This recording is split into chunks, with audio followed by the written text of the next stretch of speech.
എന്റെ എല്ലാ പ്രിയപ്പെട്ട കൂട്ടുകാർക്കും നമ്മുടെ പുതിയ വീഡിയോയിലേക്ക് സ്വാഗതം. ഇന്നത്തെ നമ്മുടെ വീഡിയോ വളരെ രുചികരമായിട്ട് തന്നെ തയ്യാറാക്കി കഴിക്കാൻ പറ്റിയ തനി നാടൻ ചിക്കൻ കറിയാണ്. ഇത് ഉണ്ടാക്കിയെടുക്കാനാണെങ്കിലോ വളരെ എളുപ്പമാണ്, അതുപോലെ കഴിക്കാനും നല്ല ടേസ്റ്റ് ആണ്. നല്ല ചൂട് ചോറിനൊപ്പം വിളമ്പാനായിട്ട് വളരെ രുചികരമായിട്ടുള്ള കറി തന്നെയാണ്. ഇനിയിപ്പോ പുട്ടിനായാലും അപ്പത്തിനായാലും നല്ല സൈഡ് ഡിഷ് ആയിട്ട് തന്നെ നമുക്ക് ഉണ്ടാക്കിയെടുക്കാനും സാധിക്കുന്നതാണ്. അപ്പൊ നോക്കാം എങ്ങനെയാണ് വളരെ രുചിയേറിയ തനി നാടൻ കോഴിക്കറി തയ്യാറാക്കി എടുക്കുന്നതെന്ന് നമ്മുടെ വീഡിയോയിൽ കൂടെ നമുക്ക് കണ്ടു നോക്കാം. വീഡിയോ കാണുമ്പോൾ നിങ്ങൾക്ക് ഇഷ്ടപ്പെടുവാണെങ്കിൽ നിങ്ങളുടെ വിലയേറിയ ലൈക്ക് തരാൻ മറക്കല്ലേ.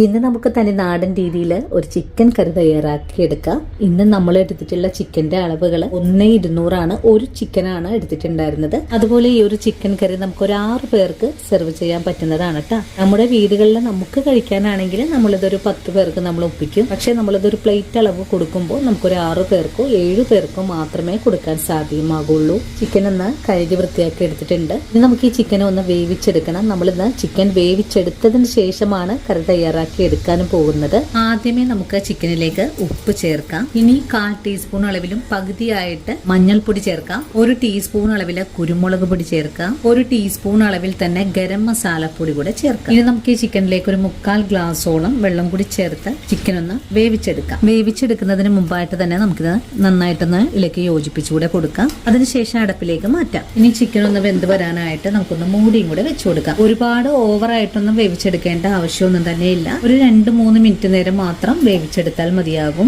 ചിക്കൻ വെന്ത് വരുന്ന സമയം കൊണ്ട് ഇതിലേക്ക് ആവശ്യമായ കുറച്ച് നാളികേരം നമുക്കൊന്ന് വറുത്തെടുക്കണം. അങ്ങനെ നമ്മുടെ ചിക്കൻ ഇവിടെ തിളച്ചു തുടങ്ങിയിട്ടുണ്ട്. ഇനി നമുക്ക് ഉടൻ തന്നെ ഫ്ലെയിം ഒന്ന് ഓഫ് ചെയ്ത് കൊടുക്കാം. കൂടുതലായിട്ട് ചിക്കൻ വേവിച്ചെടുക്കേണ്ട ആവശ്യമില്ല, കാരണം നമ്മളിത് ഗ്രേവിയിലേക്ക് മാറ്റിയിട്ട് നന്നായിട്ട് വേവിച്ചെടുക്കേണ്ടതാണ്. വീണ്ടും മൂടി വെച്ച് കൊടുക്കാം. ചിക്കൻ വേവിച്ച് മാറ്റി വെച്ച് കഴിഞ്ഞാൽ ചെറിയ അരമുറി നാളികേരമാണ് തിരുമ്മിയെടുത്തിട്ടുള്ളത്. ഇത് പാനിലേക്ക് മാറ്റിയിട്ട് ഒന്ന് വറുത്തെടുക്കാം. വറുക്കുന്ന നാളികേരത്തിലേക്ക് നമ്മൾ വേറെ തന്നെ ചേർക്കുന്നില്ല. ഈ ഒരു നാളികേരവും കുറച്ച് മുളക് പൊടിയും മാത്രമാണ് എടുക്കുന്നത്. ഇപ്പൊ നമ്മുടെ നാളികേരം ഒന്ന് ചെറുതായിട്ടൊക്കെ മൂത്ത് വന്നിട്ടുണ്ട്. ഈ ഒരു സമയത്ത് നമുക്ക് ഇതിലേക്ക് കുറച്ച് വെളിച്ചെണ്ണ കൂടെ ഒഴിച്ചു കൊടുക്കാം. വെളിച്ചെണ്ണ കൂടെ ഒഴിച്ച് വീണ്ടും നന്നായിട്ട് തന്നെ ഒന്ന് വറുത്തെടുക്കാം. നാളികേരം മൂപ്പായി വന്നിട്ടുണ്ട്. ഇനി നമുക്കിതിലേക്ക് കുറച്ച് മുളക് പൊടി ചേർത്ത് ഒന്നുകൂടെ മിക്സ് ചെയ്തെടുക്കാം.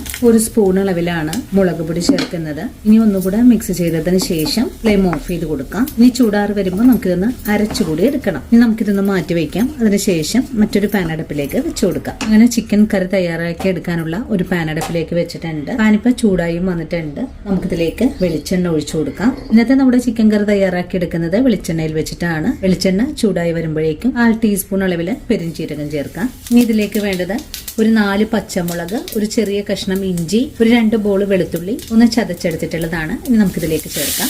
ഇതെല്ലാം ചേർത്ത് നല്ലപോലെ ഒന്ന് വഴറ്റിയെടുക്കാം. വെളുത്തുള്ളിയൊക്കെ ഒന്ന് വാടി വരുമ്പോൾ നമുക്കിതിലേക്ക് ഒരു 1/4 കിലോ അളവില് കൊച്ചുള്ളിയാണ് കട്ട് ചെയ്തെടുത്തിട്ടുള്ളത്. നിങ്ങൾക്ക് വേണമെങ്കിൽ സവാള ഒരു 3 എണ്ണം എടുക്കാവുന്നതാണ്. ഇപ്പോൾ നമ്മുടെ ഇഞ്ചിയൊക്കെ ഒന്ന് വാടി വന്നിട്ടുണ്ട്. നമുക്കിതിലേക്ക് കൊച്ചുള്ളി ചേർക്കാം. കൊച്ചുള്ളി ചേർത്ത് വീണ്ടും നല്ലോണം തന്നെ വഴറ്റിയെടുക്കാം. വഴറ്റുന്ന ചേരുവകള് എളുപ്പത്തിൽ ഒന്ന് വാടി കിട്ടാനായിട്ട് നമുക്കിതിലേക്ക് കുറച്ച് ഉപ്പ് ചേർത്ത് കൊടുക്കാം. ചിക്കൻ വേവിച്ചപ്പോൾ ഉപ്പ് ചേർത്തിട്ടുണ്ട്, അതുകൊണ്ട് കുറഞ്ഞ അളവിൽ മാത്രം ചേർത്താൽ മതിയാകും. വീണ്ടും നല്ലോണം തന്നെ വഴറ്റിയെടുക്കാം.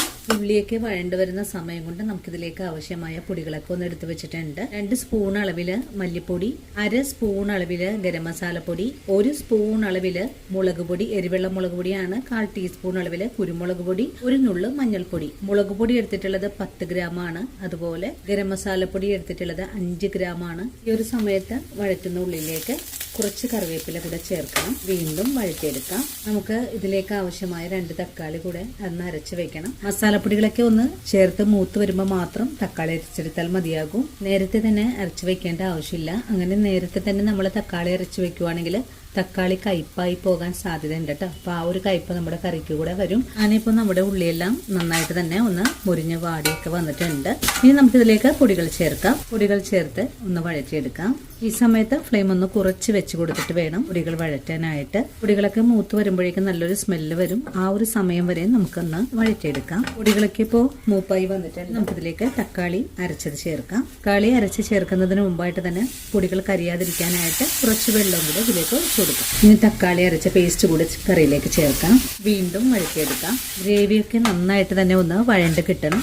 അതുവരെയും നമുക്ക് നല്ല പോലെ തന്നെ ഒന്നുകൂടെ വഴറ്റിയെടുക്കാം. അങ്ങനെ നമ്മുടെ മസാലകളൊക്കെ നന്നായിട്ട് തന്നെ തന്നെ വഴണ്ട് വന്നിട്ടുണ്ട്. ഈ ഒരു സമയത്ത് നമുക്കിതിലേക്ക് വേവിച്ച് വെച്ചിരിക്കുന്ന ചിക്കൻ ചേർക്കാം. ചിക്കൻ ചേർത്ത് കഴിഞ്ഞാൽ നല്ലോണം ഒന്ന് ഇളക്കി യോജിപ്പിച്ചു കൊടുക്കാം. ചിക്കൻ ചേർത്ത് നല്ലപോലെ ഒന്ന് മിക്സ് ചെയ്തെടുത്തിട്ടുണ്ട്. ഈ ഗ്രേവിയിൽ കിടന്ന് കഷ്ണങ്ങളൊക്കെ ഒന്ന് നല്ല പോലെ ഒന്ന് തിളച്ച് വരട്ടെ. ഈ സമയത്ത് കറിയുടെ ഉപ്പ് പോരായ്മ നോക്കിയിട്ട് ഉപ്പ് പോരെങ്കിൽ കുറച്ചുകൂടെ ഉപ്പ് ചേർക്കാവുന്നതാണ്. കറി ഇപ്പോൾ നല്ല പോലെ തന്നെ തിളച്ച് തുടങ്ങിയിട്ടുണ്ട്. ഇനി ചെറിയ തീയിലേക്കൊന്ന് മാറ്റി വെക്കാം. അതിനുശേഷം ഒന്ന് മൂടി വെച്ചാണ് നമുക്ക് കറി ഒന്ന് വേവിച്ചെടുക്കേണ്ടതും. ഫ്ലെയിം ഒന്ന് കുറച്ചുകൂടെ വെച്ചു കൊടുക്കണം. അങ്ങനെ ഒരു 2 മിനിറ്റ് നേരം മൂടി വെച്ച കറി നമുക്കൊന്ന് തുറന്ന് നോക്കാം. താഴെ ഭാഗം ഒന്ന് നല്ലപോലെ ഇളക്കി ഒന്ന് യോജിപ്പിച്ചു കൊടുക്കാം. അതിനുശേഷം നമ്മൾ നേരത്തെ നാളികേരം വറുത്ത് വെച്ചിട്ടുണ്ടായിരുന്നു. ആ ഒരു നാളികേരം അരച്ചത് കൂടി ഇതിലേക്ക് ചേർക്കാം. അരപ്പും ചേർത്ത് കഴിഞ്ഞാൽ ഒന്നുകൂടെ കറി ഇളക്കി കൊടുക്കാം. ഗ്രേവി ചേർത്തിട്ട് ഒന്നുകൂടി ഇളക്കി യോജിപ്പിച്ച് കൊടുത്തിട്ടുണ്ട്. ഇപ്പൊ നമ്മുടെ ചിക്കൻ കറിയുടെ ഗ്രേവിയൊക്കെ നല്ല കട്ടിയായിട്ടാണ് വന്നിട്ടുള്ളത്. 5 മിനിറ്റ് നേരം കൂടെ ഈ ഒരു ഗ്രേവിയിൽ ഇട്ട് കൊടുത്ത് തിളപ്പിച്ചെടുക്കാം. അപ്പോഴേക്കും നമ്മുടെ ചിക്കൻ കറി റെഡിയായി വന്നിട്ടുണ്ടാകും. ചെറിയ തീയിൽ കിടന്ന് കറി ഒന്നുകൂടെ തിളച്ച് വരട്ടെ. അങ്ങനെ നമ്മുടെ കറി ഇപ്പോൾ ഇളക്കാനൊക്കെ തുടങ്ങിയിട്ട് ഒരു 5 മിനിറ്റ് ഒക്കെ ആയിട്ടുണ്ട്. ഇപ്പോൾ നമ്മുടെ കറി ഇതുപോലെയാണ് ആയി വന്നിട്ടുള്ളത്. ഇനി ഒന്നുകൂടെ ഇളക്കി യോജിപ്പിച്ചതിന് ശേഷം ഫ്ലെയിം അങ്ങ് ഓഫ് ചെയ്ത് കൊടുക്കാവുന്നതാണ്. അങ്ങനെ വളരെ രുചികരമായിട്ടുള്ള ഇനി നാടൻ രീതിയിൽ തയ്യാറാക്കി എടുത്തിട്ടില്ല നല്ലൊരു ചിക്കൻ കറി ഇവിടെ റെഡി ആയിട്ടുണ്ട്. ഇനിയിപ്പോൾ പ്രത്യേകിച്ച് ഒന്നും തന്നെ ചേർക്കേണ്ട ആവശ്യമില്ല. ഇതിലേക്ക് 2 തണ്ട് കറിവേപ്പിലയും കൂടി ചേർത്ത് കൊടുത്തിട്ട് ഫ്ലെയിം അങ്ങ് ഓഫ് ചെയ്ത് കൊടുക്കാവുന്നതാണ്. നമുക്ക് ഈ കറി ഒന്ന് മൂടിയും കൂടെ വെച്ച് കൊടുക്കാം.